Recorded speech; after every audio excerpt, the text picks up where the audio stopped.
Hi friends, welcome to my channel. இன்றைக்கி இந்த வீடியோவில் என்ன பார்க்க போகிறோம் அப்படின்னு பார்த்தீங்கன்னா, எதிர்மறையில் தமிழ் மரபும் வடமொழி மரபும், அதாவது எதிர்ச்சொற்களில் சில கொஞ்சம் வித்தியாசமாக இருக்கக்கூடிய எதிர்ச்சொற்கள் பற்றி பார்க்கலாம். வாங்க பார்க்கலாம். தமிழ் சொற்கள் எதிர்மறை இடைநிலையை பின்னால் பெறும், வட சொற்கள் முன்னால் பெறும். இந்த வார்த்தையை பார்த்துக்கணும். தமிழ் சொல் அப்படின்றது எதிர்மறை இடைநிலை என்ன பண்ணுவோம், பின்னாடி தான் கொடுத்துருக்கும். வட சொற்கள் முன்னாடி கொடுத்துருக்கும்.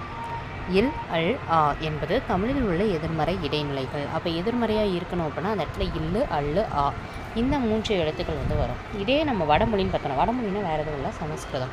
சமஸ்கிருதம்னு பார்த்தோன்னா ஆ, நா, நிர், கு, வி, அவ இந்த எழுத்துக்கள், இந்த சொற்கள் இதெல்லாமே வந்துச்சு அப்படின்னா அது எதிர்மறை, அதாவது எதிர்ச்சொல் பொருளில் வருது அப்படின்றது அர்த்தம்.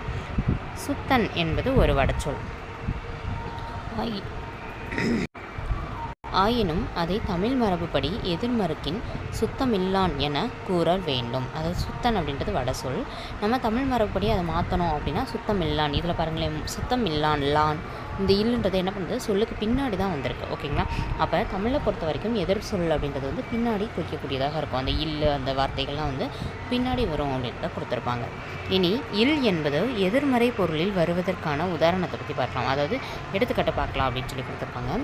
அருளிலி, பொருளிலி, குணமிலி, இதிலெல்லாம் பாருங்களேன், எல்லாத்துலேயும் லாஸ்ட்டில் இலி இலின்னு இருக்கா. இலின்றதை நீங்கள் எப்படி பிரிக்கலாம், இல்லு கூட்டல் ஈன்னு பிரிக்கலாம். இதில் இந்த இல் அப்படின்றது தான் நம்மளுக்கு எதிர்மறை பொருளில் வரக்கூடியது தமிழில். ஓகேங்களா? அடுத்தது அல் என்பது எதிர்மறை பொருள் தருதல். அதாவது அல்ன்றது இல்லுன்றது ரெண்டுமே. அதில் இல்லுன்றதுக்கு தான் ஏற்கனவே பார்த்தாச்சு. இப்போ நம்மளுக்கு அல் அப்படின்றதுல கொடுத்துருக்காங்க. என்னென்னு பார்க்கணுமா, செல்வநல்லன். செல்வநல்லன்றதை பிரிச்சதுன்னா செல்வன், அல், அன். இதில் அல்ன்றது என்னது, எதிர்மறை சொல்ல வரக்கூடியது. ஓகேங்களா? அடுத்தது ஆ. ஆ என்பது எதிர்மறை பொருளை தரும்.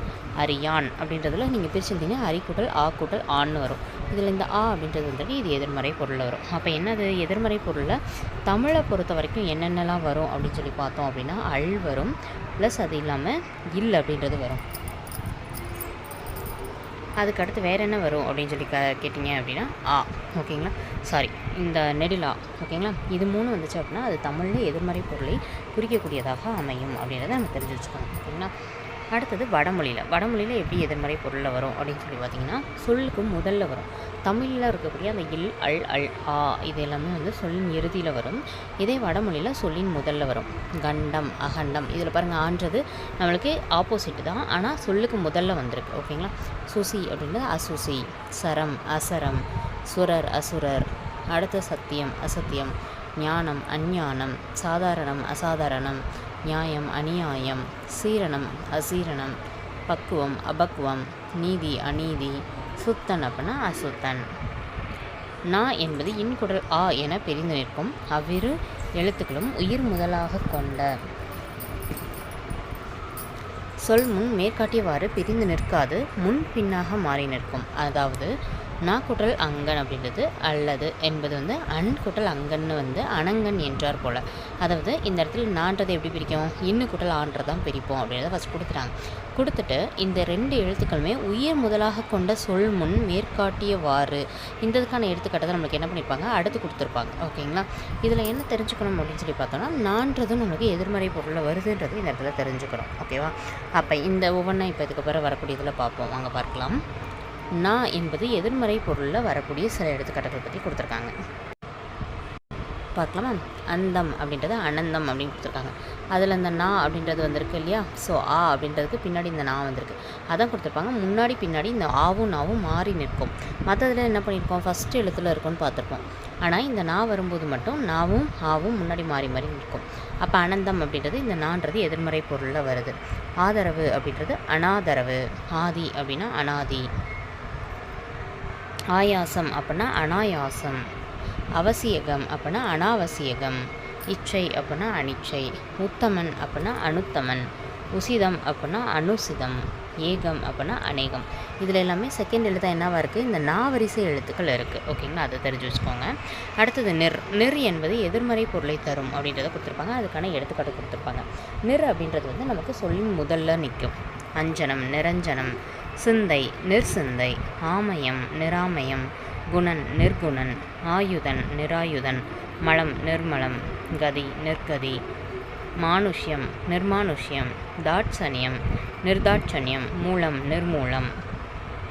கு அப்படின்றது நமக்கு எதிர்மறை பொருளில் வரும். இதுவும் சொல்லின் முதல்ல நிற்கும். ஓகேங்களா.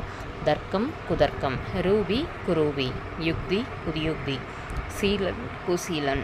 அடுத்து வீன்றது நமக்கு எதிர்மறை பொருளை தரும். அது வந்து சொல்லின் முதல்ல நிற்கும். தவை விதவை, மலம் விமலம், நாயகன் விநாயகன். தனக்கு மேல் ஒரு நாயகன் இல்லாதவன் தான் விநாயகன் அப்படின்றதுக்கு நமக்கு பொருளை கொடுத்துருப்பாங்க. தேகம் அப்படின்னா விதேகம், நாயகனே இல்லாதவன். யோகம் அப்படின்னா வியோகம், நேசம் அப்படின்றது விதேசம். ஓகேங்களா. ஸோ அவ்வளோதான். இதுதான் வந்து டோட்டலாக நமக்கு கொடுத்துருக்கக்கூடியது. இது என்ன அப்படின்னா தமிழ் மொழியை பொறுத்த வரைக்கும் இந்த இல் அல் ஆ இது 3 தான் எதிர்மறை பொருள் வரும், சொல்லுக்கு பின்னாடி வரும். இதே வடமொழியை பொறுத்த வரைக்கும் ஆ நா நிர் கு வி அவ இது எல்லாமே வரும். ஆனால் சொல்லின் முதல்ல வந்து நிற்கும். அந்த நா எழுத்து மட்டும் 2வது எழுத்தாக வந்து நிற்கும்.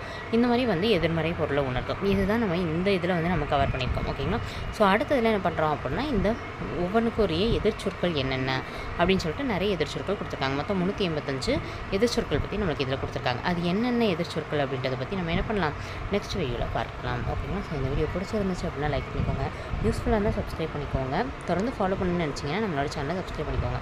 அடுத்ததில் வந்து நம்ம எதிர்ச்சொற்கள் பற்றி பார்க்கலாம். ஓகேங்களா. ஸோ தொடர்ந்து ஃபாலோ பண்ணிக்கோங்க. நம்ம டெலகிராம் சேனலில் அடுத்தடுத்த வீடியோக்கள் போஸ்ட் பண்ணுவோம். தேங்க்ஸ் ஃபார் வாட்சிங்.